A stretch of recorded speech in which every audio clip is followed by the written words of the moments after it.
Hello everyone, कैसे हो आप सब लोग। तो जैसे कि आपको पता है कि हमने लूसेंट जीके की सीरीज़ शुरू की हुई थी और उसी को कंटिन्यू करते हुए हिस्ट्री पोर्शन में आज हम स्टडी करने वाले हैं नियोलिथिक एज के बारे में। तो जैसे कि प्रीवियस लेक्चर्स में हमने स्टडी किया था पैलियोलिथिक एज को, फिर किया था मीज़ोलिथिक एज को, तो उसी के अंदर आज हम जो थर्ड एज है नियोलिथिक वो स्टडी करने वाले हैं। तो चलिए स्टार्ट करते हैं आज का लेक्चर। तो देखिए, जो नियोलिथिक एज है या फिर जो न्यू स्टोन एज भी इसको कहा जाता है, जो नियोलिथिक शब्द है वो ग्रीक वर्ड के दो शब्दों से मिलके बना है, नियो और लिथिक। नियो का मतलब होता है न्यू, लिथिक का मतलब होता है स्टोन।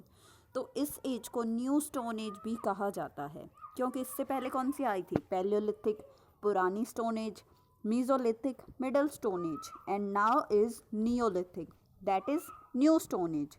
तो इंडिया में अगर हम इसकी डिस्कवरी का क्रेडिट दें तो वो जाएगा मिस्टर डॉक्टर प्राइम रोज को। ये प्रिमरोज भी हो सकता है, देखिए मैं श्योर नहीं हूँ। इस इनको क्या है, इस एज के डिस्कवरी का क्रेडिट जाता है।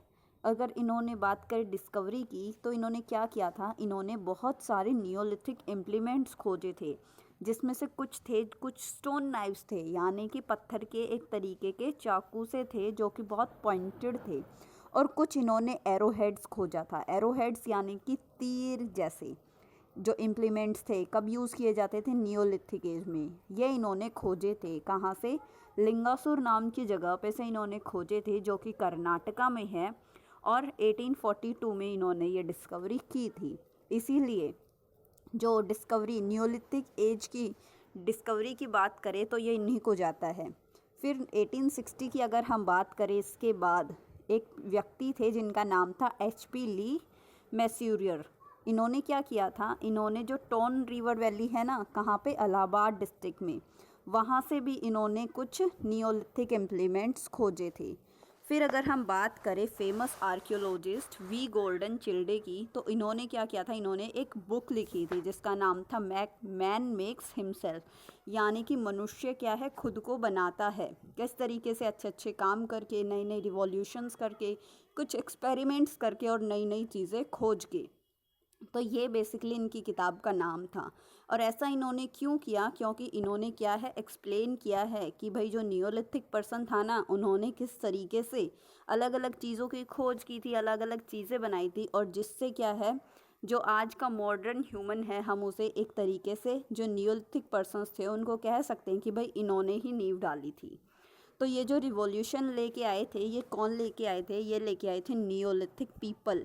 इसीलिए इसको क्या है, नियोलिथिक रिवॉल्यूशन भी कह देते हैं, क्योंकि इस टाइम पीरियड पे क्या है, बहुत ही बड़ा ग्रेट चेंज आया था। इन पर्सन्स ने मतलब इतना ज़्यादा योगदान दिया था कि मतलब जो एग्रीकल्चर है वो इस टाइम पे बहुत ही ज़्यादा शुरू हो गया था, और जो एनिमल हस्बेंड्री है, यानी कि इंसान जो जानवरों को पालना होता है, वो बहुत ही बड़े स्केल पे इन्होंने करना शुरू कर दिया था। प्लस में क्या है, इन्होंने शेल्टर्स भी, मतलब ये क्या थे, पहले इससे पहले जो पैलियोलिथिक और मीज़ोलिथिक पर्सन थे ना, वो क्या है, इतने ज़्यादा शेल्टर्स में नहीं रहते थे।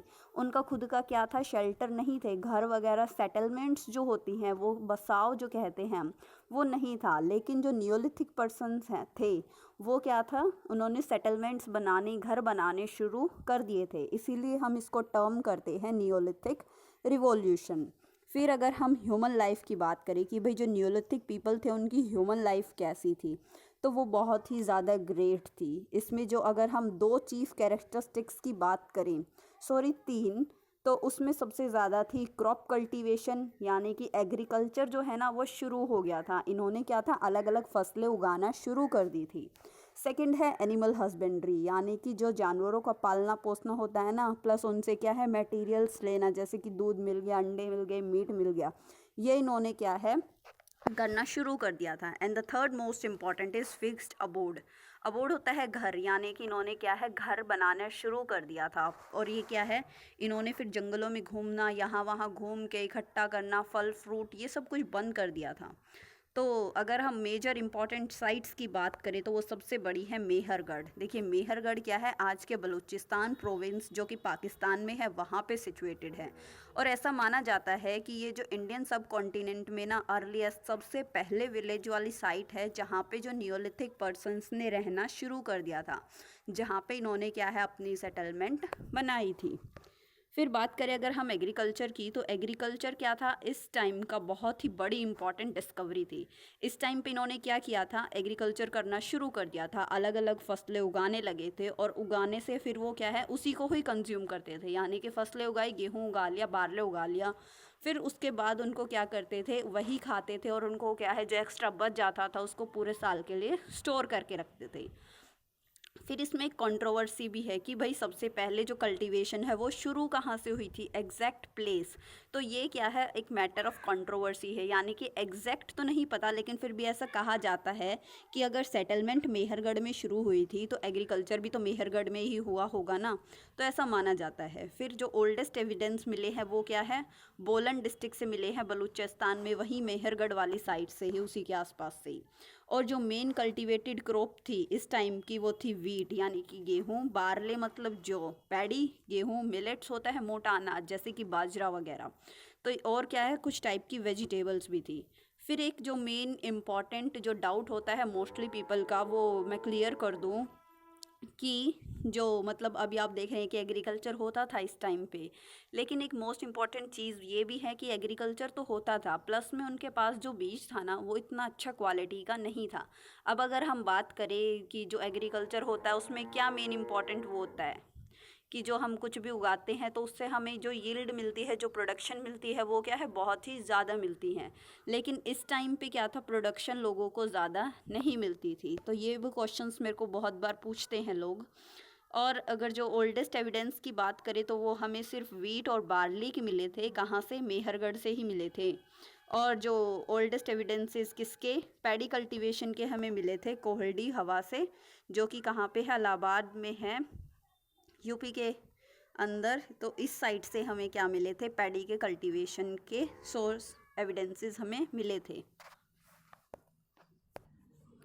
फिर अगर हम एनिमल हस्बेंड्री की बात करें तो देखिए इस टाइम पे क्या था, जो नियोलिथिक पीपल थे उन्होंने क्या था, एक लार्ज स्केल पे एनिमल्स को पालना शुरू कर दिया था, जिसमें से मोस्ट इम्पॉर्टेंट कौन से थे, डॉग थी, शीप थी, गॉट थी और हॉर्स थे। और इस टाइम पे जो मेन ऑक्यूपेशन थी नियोलिथिक पीपल की वो थी एनिमल हंटिंग, यानी कि वो शिकार करते थे, मछलियाँ पकड़ते थे, और जो भेड़ और बकरी थी ना उनको क्या करते थे, पालते थे। और इस एग्रीकल्चर और एनिमल हस्बेंड्री की वजह से ही इनका जो लिविंग लाइफस्टाइल था ना वो क्या था, चेंज हो गया था। और जो उनकी नोमैडिक लाइफ थी, यानी कि चरवाहे होते हैं ना, एक जगह से दूसरी जगह पे जाते हैं, शिकार करते हैं, जो कि पैलियोलिथिक पेज थे, पैलियोलिथिक पीपल थे, उनसे क्या हो गई थी, इनकी लाइफ क्या हो गई थी, बहुत ज़्यादा चेंज हो गई थी। और इन्होंने क्या कर लिया था, ये नोमैड से बेसिकली फार्मर बन गए थे और एक जगह पे सेटल हो गए थे। इन्होंने अपनी सेटलमेंट्स बना ली थी, घर बना लिए थे और वहीं पे रहने लग गए थे। फिर अगर हम बात करें क्लोथ्स की, तो क्लोथ्स कैसे पहनते थे, अब जैसे कि पैलियोलिथिक पीपल थे वो क्या पहनते थे, एनिमल्स की स्किन रैप करते थे, या जो फर जिन एनिमल्स का वो शिकार करते थे उसी को यूज़ करते थे। लेकिन इसमें क्या है, इसमें बहुत ज़्यादा चेंज आ चुका है नियोलिथिक पीपल में। वो क्या है कि इन्होंने कॉटन उगाना शुरू कर दिया था, और ये क्या है, इन्होंने थोड़ा बहुत कपड़ा बनाना भी शुरू कर दिया था। हमें क्या है, कुछ मिट्टी के, चिकनी मिट्टी के स्पिंडल और लूम्स मिले हैं, यानी कि चरखे, जिनसे क्या है धागा बनाया जाता था वूल का, या फिर अगर हम बात करें जूट का, कॉटन का, इनका जो मतलब बुनाई होती है, इन्होंने कहीं ना कहीं थोड़ा बहुत इनको मालूम था। तो इसलिए जो ओल्डेस्ट एविडेंसेस थे ना कॉटन के, वो हमें मेहरगढ़ से ही मिले हैं। फिर अगर हाउसेस की बात करें कि भाई इनके हाउसेस किस तरीके के होते थे, तो जो मोस्टली नियोलिथिक पीपल थे वो क्या थे, झोपड़ियों में रहते थे। और इनकी जो झोपड़ियाँ थी ना वो कहाँ पे बनी हुई होती थी, वो बनी हुई होती थी ज़मीन पे। और किसके द्वारा बनाई जाती थी, बड़ी बड़ी बैम्बूज को यूज़ किए, यानी कि बांस को यूज़ करके, और उसके ऊपर क्या था, जो चिकनी मिट्टी होती है ना वो चिपकाई जाती थी, उसका यूज़ करके घर बनाए जाते थे।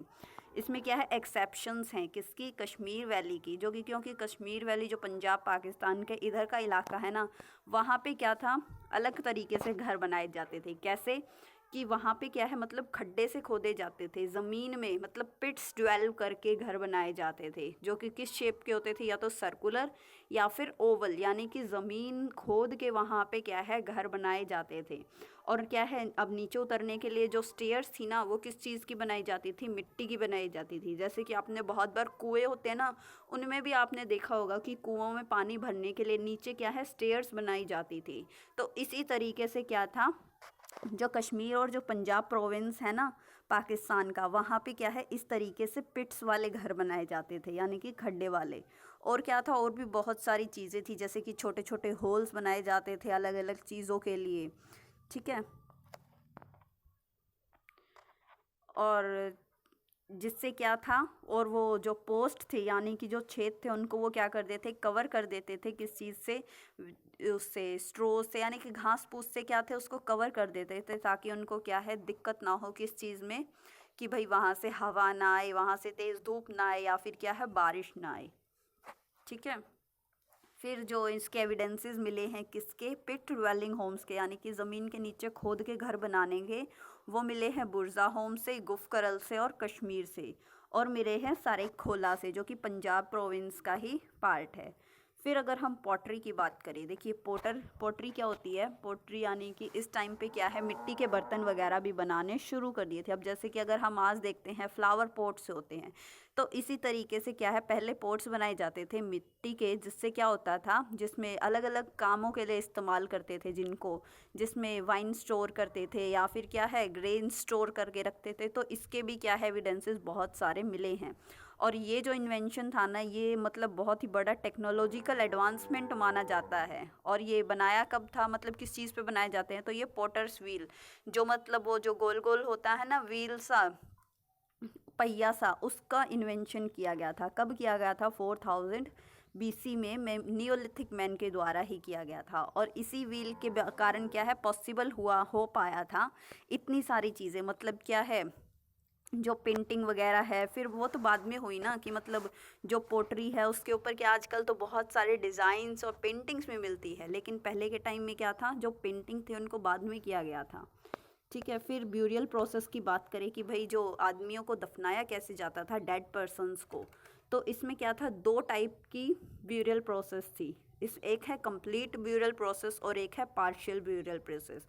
कंप्लीट में क्या किया जाता था, पहले तो एक गोल सी मतलब एक खड्डा खोदा जाता था ज़मीन के अंदर, और उसमें क्या था डेड पर्सन को सीधा लिटाया जाता था। और उसमें क्या थी सेलेक्टेड, और जो बोन्स थी ना डेड पर्सन्स की, वो क्या की जाती थी, उसमें दबाई जाती थी। फिर बात करें ये जो उसके साथ में क्या था, जो पेट एनिमल्स होते हैं उनको भी दफनाया जाता था, जैसे कि अगर किसी के पास डॉग है या किसी का कोई भी पसंदीदा चीज़ है वो भी दफनाई जाती थी। और इसके जो एविडेंसेस मिले हैं वो हमें मिले हैं बुर्जा होम गुफकरल कश्मीर से।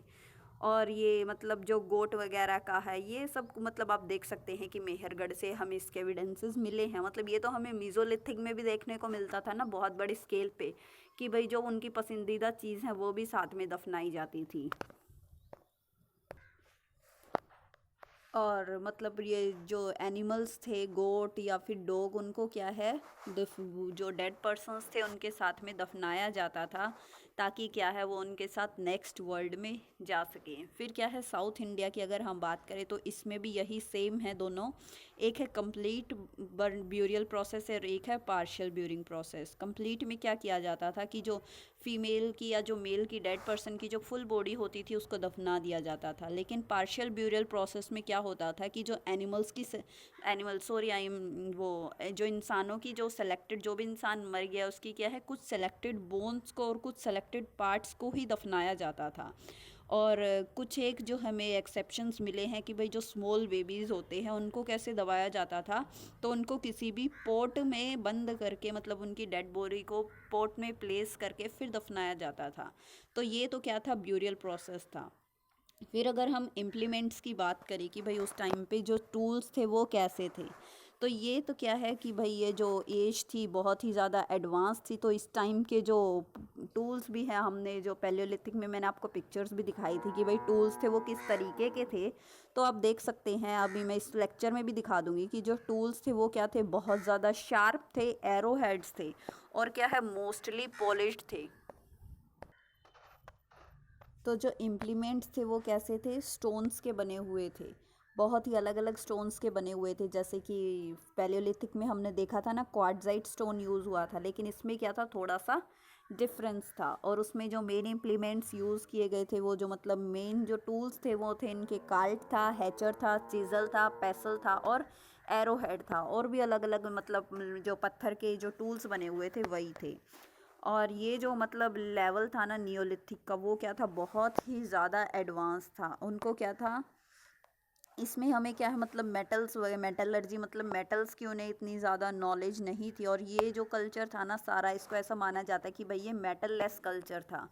और इसमें क्या है, मेटल्स का बहुत ही ज़्यादा लिमिटेड यूज़ था, क्योंकि जो मेटल का यूज़ था ना वो इससे नेक्स्ट एज में हमें देखने को मिलता है, जिसे कि अलग से भी नाम दिया गया है चाल्कोलिथिक एज। मतलब उसमें क्या था, कॉपर का बहुत ज़्यादा इस्तेमाल हुआ था। फिर नेक्स्ट इसमें है कुछ नियोलिथिक साइट्स दी गई हैं, जहाँ से हमें क्या है अलग अलग नियोलिथिक पीपल्स के एविडेंसेस मिलते हैं।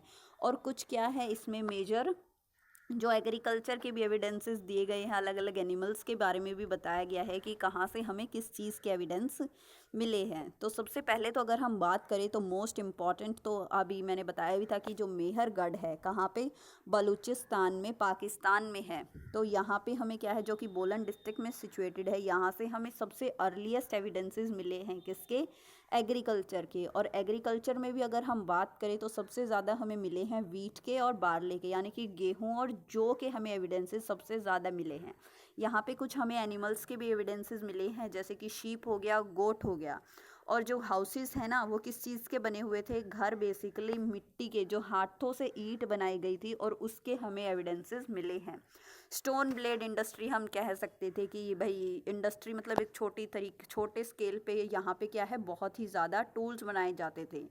और कुछ हैंडमेड ह्यूमन स्टैचूज़ भी मिले हैं। और हमें यहाँ पे क्या है, कुछ ब्यूरियल पिट्स भी मिले हैं, जहाँ पे क्या है लोगों को दफनाया गया था।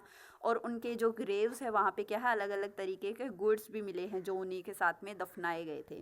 कुछ पॉटरीज मिली हैं, कुछ एनिमल्स मिले हैं टेराकोटा के, और वुमेंस भी मिली हैं, यानी कि वुमेंस के एक तरीके से कह सकते हैं कि स्टैचू मिले हैं। जो क्रॉप रिमेन्स मिले हैं वो हमें मिले हैं वीट के, बार्ली के, मिलेट के, और कुछ डेट के भी मिले हैं। और एनिमल्स रिमेन्स तो आपने देख लिए हैं। फिर जो नेक्स्ट साइट है वो है किलीगुल मोहम्मद जो है, यहाँ पे हमें किस चीज़ के एविडेंसेस मिले हैं, शीप के, गोट के, ऑक्स के। कुछ हैंडमेड पॉटरी है और व्हील मेड पॉटरी, यानी कि हाथ से बनाई हुई पॉटरी भी है, घड़े भी हैं, और क्या है, व्हील पे बनाए हुए भी हैं। फिर जो राना घुंडाई है, यहाँ पे हमें मिले हैं कुछ बोन्स मिली है एनिमल्स की। और क्या है, यहाँ पे हमें 4 दांत मिले हैं, किसके, डंकी के। अंजीरा की अगर हम बात करें तो यहाँ पे हमें व्हील मेड पोट्री मिली है। फिर जो एक और इम्पॉर्टेंट है इसमें है इंडस वैली की जो साइट है, जिसका नाम है सराई खोला। यहाँ पे हमें पिट ड्वेलिंग्स मिली है, यानी कि जो घर है ना वो ज़मीन में बनाए जाते थे और लोग वहाँ पे रहते थे ठंड से बचने के लिए। कुछ हैंडमेड पॉलिश्ड पॉटरी भी मिली है, यानी कि पॉटरीज को पॉलिश भी किया गया था यहाँ पे, और वो हमें मिले हैं। कुछ एक्स मिली हैं जो कि बनाई हुई थी रबिंग, जो कि स्टोन को रब करके मतलब शार्प करके बनाई गई थी। फिर जलीलपुर से हमें एक स्टोन ब्लेड इंडस्ट्री मिली है और कुछ एनिमल्स के रिमेन्स मिले हैं। गुमला में हमें बॉन्स मिली है, और घली गई जो है यहाँ पे हमें क्या है, हैंडमेड और पेंटेड पॉटरी भी मिली है। नेक्स्ट जो इम्पोर्टेंट साइट है बुर्जा होम की, देखिए जो मेहरगढ़, इंडस वैली और जो बुर्जा होम की जो साइट्स है ना, ये क्या है, बहुत ही ज़्यादा इम्पॉर्टेंट है। तो ये तो क्या है, बहुत बार क्वेश्चंस में मैंने भी इतनी बार देखी हैं, एसएससी सीएचएसएल के क्वेश्चंस में आती है, सीजीएल में भी आ जाती हैं। और जो स्टेट की बात करें, स्टेट्स के जो एग्ज़ाम होते हैं उनमें भी बहुत बार पूछा जाता है। तो इन साइट्स को तो अगर आप टिप्स पे याद रखें, मेहरगढ़ और बुर्जा होम में क्या क्या चीज़ें मिली थी, या फिर ये क्या है, नियोलिथिक साइट्स हैं, तो बहुत ही ज़्यादा अच्छा होगा। फिर अगर हम बात करें बुर्जा होम की, तो यहाँ पे हमें क्या मिला है, पिट ड्वेलिंग्स मिली है, और एक मैन का स्केलेटन मिला है जो कि डॉग के साथ दफनाया गया था। एक मास्टर है और एक उसका क्या है, पेट एनिमल्स भी है। तो ये सब क्या है, और यहाँ पे क्या है, हमें कुछ इम्प्लीमेंट्स मिले हैं जो कि क्या है, कॉपर के बने हुए थे। और ये क्या है, मतलब एक एक्सेप्शन है, हमें यहाँ पे क्या है, बहुत ही कम ऐसे इम्प्लीमेंट्स मिले हैं जो कि कॉपर के बने हुए हैं। लेकिन क्या है, हमें बुर्जा होम में मिलता है कि भाई हाँ, यहाँ पे एक इम्प्लीमेंट मिला है जो कि क्या है, कॉपर का बना हुआ है, और ये क्या है, एक सिंगल मोस्ट एग्जाम्पल है। फिर हमें यहाँ पे एक पेंटिंग मिलती है, किसकी, बफेलो की। और भी कुछ आप देख सकते हैं। गुफर कराल की अगर हम बात करें तो यहाँ पे क्या है, केव है पॉटर की, जहाँ पे क्या है मतलब बहुत सारी पॉटरी मिलती हैं। पिट ड्वेलिंग्स हैं, कुछ ब्यूरियल्स भी हैं, क्रॉप रिमेन्स भी हमें मिलते हैं, तो ये आप देख सकते हैं। और अगर हम बात करें, एक और साइट है जो कि इम्पोर्टेंट है, जहाँ पे जो इम्प्लीमेंट्स थे वो स्टोन और बोन्स के बने हुए हैं, वो है मारतंड। मध्य प्रदेश में अगर हम बात करें तो सोन रिवर वैली के पास में हमें मिली हैं एक दो साइट्स, जिनका नाम है कुंजुन और लल्हानिया।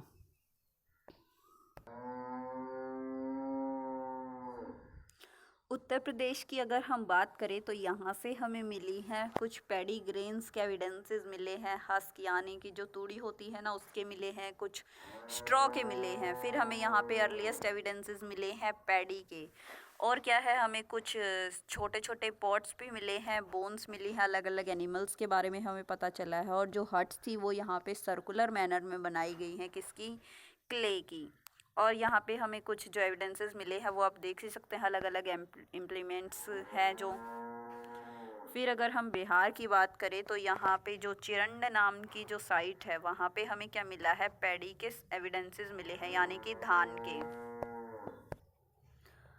चिरंड की अगर हम बात करें तो यहाँ पे हमें इम्प्लीमेंट्स मिले हैं, स्टोन्स के, बोन्स के, कुछ रूरल सेटलमेंट्स मिली हैं जो कि बेम्बू द्वारा बनाई गई थी।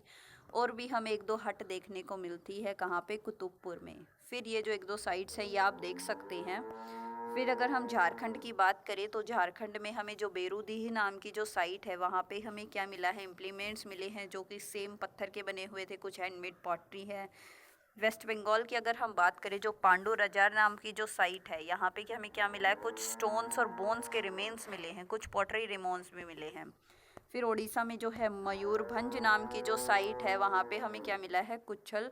और बदलीपुर नाम की जो साइट है, वहाँ पे हमें कुछ एविडेंसेस मिले हैं। असम की अगर हम बात करें तो कामरूप डिस्ट्रिक्ट में जो सारातारी और जो मारकदिला जो है साइट, यहाँ पे हमें कुछ इम्प्लीमेंट्स मिले हैं, स्टोन के और पॉटरी के। कर्नाटका की अगर हम बात करें तो गुलबर्गा डिस्ट्रिक्ट में है कड़ैकल नाम की जो साइट है। और क्या है, बीजापुर डिस्ट्रिक्ट में एक टेंडल नाम की जो साइट है। और रायचूर डिस्ट्रिक्ट में मस्की नाम की जो साइट है, वहाँ पे हमें कुछ एनिमल रिमेन्स मिले हैं और कुछ ऐश माउंट्स मिले हैं, यानी कि राख के ढेर भी हमें वहाँ पे मिले हैं। तो ऐसा पता चलता है कि वहाँ पे कुछ ना कुछ ज़रूर जलाया गया होगा। तो जो एनिमल्स के रिमेन्स में मिले हैं वो है शीप है, गोट है, और कुछ पॉटरी के बारे में भी हमें पता चलता है। फिर एक जो जो साइट है वहाँ पे, जैसे कि पकली हल हो गई, वाईगाई हो गई, हलूर हो गई, और भी एक दो है, तो यहाँ पे हमें क्या है, अलग अलग चीज़ें मिलती हैं। जैसे कि जो टेकल कोटा है, यहाँ पे हमें क्या मिला है, एग्रीकल्चरल रिमेन्स मिले हैं, किसके, ग्राम के। ग्राम मतलब चने के। कुछ छोटी छोटी हमें पल्सीज के भी मिले हैं, कुल्ठी के भी मिले हैं, और फिंगर मिलेट यानी कि जो रागी होती है ना, उसके भी हमें एविडेंसेस देखने को मिले हैं।